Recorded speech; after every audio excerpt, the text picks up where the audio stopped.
So we have put together a booklet, an 8-page information booklet, which will be going to every house in Ireland, and we've phrased our messages in some pretty blunt, straightforward, honest language, and I expect us to be condemned by virtually everybody in Ireland, no doubt starting with the Irish Foreign Minister, who I'm debating with in Dublin on Monday night.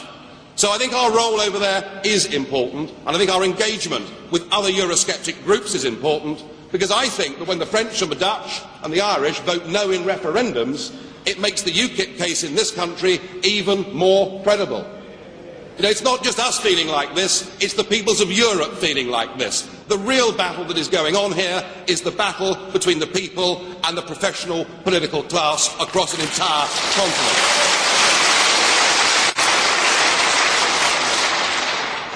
But our focus today, and our focus with this conference, is to talk about domestic politics. And I have to say, I was enormously encouraged by Glenn Tingle's result in the Norwich North by-election, because once again, we were written off by the media, we had no chance at all. The BBC also thought we were there with the others and the also-rans, and despite that, Glenn came through with over 4,000 votes and 12% of the vote, and that is evidence to me that people now are not just lending their vote to UKIP in European elections, that actually our vote in local elections and by-elections and European elections is becoming one and the same thing, and that's an optimistic thing for the party.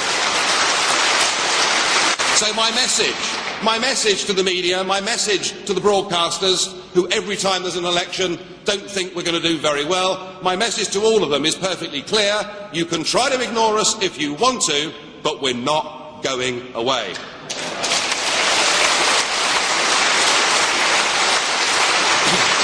Now, as of today, ladies and gentlemen, we have as a party 416, that includes me, and I'll come to that in a moment. We have 416 prospective parliamentary candidates that have now been selected by constituencies to fight the next general election next year.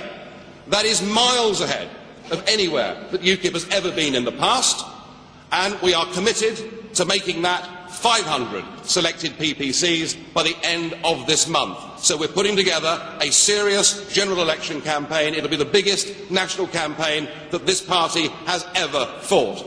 And we must be seen to be the party that wants to put Britain and the interests of the British people first. That's what this party stands for, because the other three parties clearly do not. And we must campaign.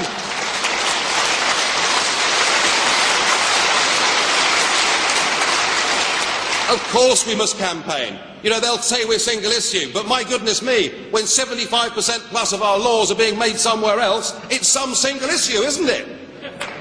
I mean, we have a parliament now that can't even debate or vote on what light bulbs we put in our living room, or how we regulate the hedge funds and the City of London. All of that has been given away, and that argument we must make. We must make the argument that it is becoming increasingly irrelevant who wins a British general election, that really the choice is between New Labour and Blue Labour, and frankly, I can barely tell them apart.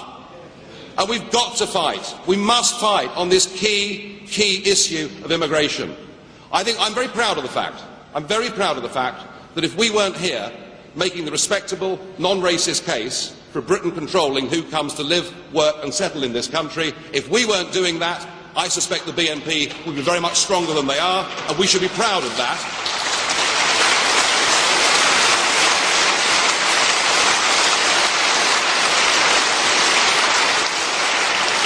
So we must take back control of our borders. This constant, inexorable movement towards a population of 70 million people is not in the interests of Britain or of the British people. We must make sure there is zero growth in the British population through direct migration into this country. And that must be a key campaigning issue for UKIP next year.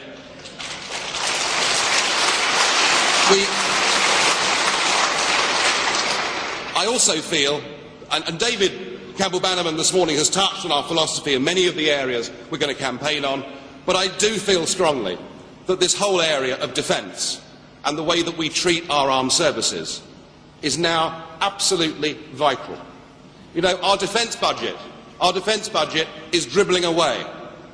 We are committed as a party with our proposal that there needs to be an immediate 40% increase in the defence budget. We cannot ask our armed services to do the job if we're not funding them properly, and I think that's very, very important.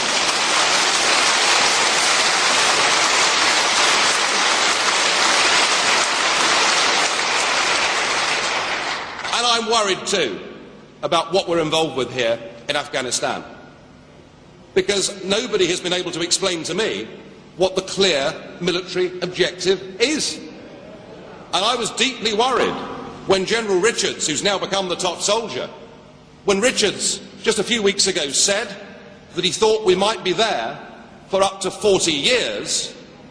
Well, our response to that must be, we do not want Afghanistan to become a British Vietnam, and unless we can have some clear, understandable military objectives, then our young men and women shouldn't be out there.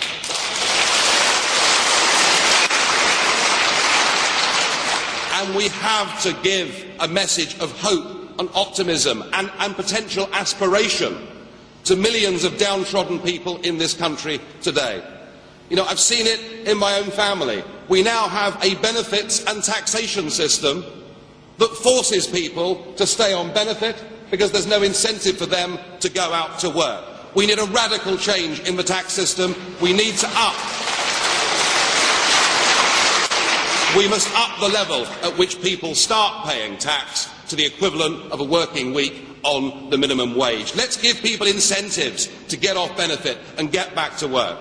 You know, there wouldn't be all of these jobs. There wouldn't be all of these jobs for the open door we've got to Eastern Europe if we actually gave our people the opportunity to go out and better themselves. So giving a message of hope is something that really matters.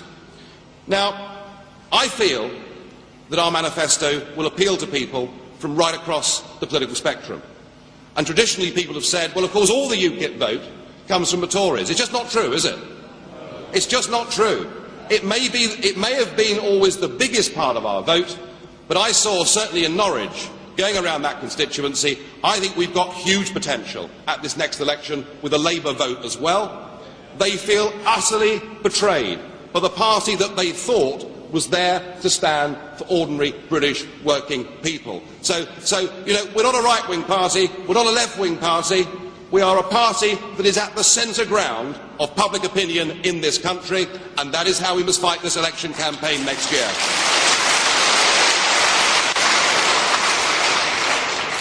Now, the polls are telling us that the Tories will win this next general election and win it by a mile. Well, I suspect that's got more to do with Gordon Brown's abilities than it has with the ability of the Tory front bench.